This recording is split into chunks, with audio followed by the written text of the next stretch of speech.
To cancel a hotel booking on Agoda, you can follow these steps. Log in, visit the Agoda website or open the Agoda app on your mobile device. Log into your Agoda account using your credentials. Access your bookings. Once logged in, navigate to the My Bookings section. This is typically found in the account menu or profile settings. Find the booking.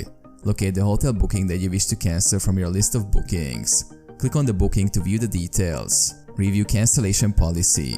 Before proceeding with the cancellation, review the hotel's cancellation policy to understand any potential fees or penalties. Initiate cancellation. Look for the option to cancel the booking. This is usually found near the booking details or under the Manage Booking section.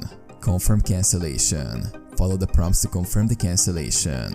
You may need to provide a reason for cancellation. Receive confirmation. After completing the cancellation process, you should receive a confirmation email or notification indicating that your booking has been cancelled. Check refund status. If applicable, check the refund status of your cancellation. Depending on the hotel's policy and the timing of your cancellation, you may be eligible for a full or partial refund.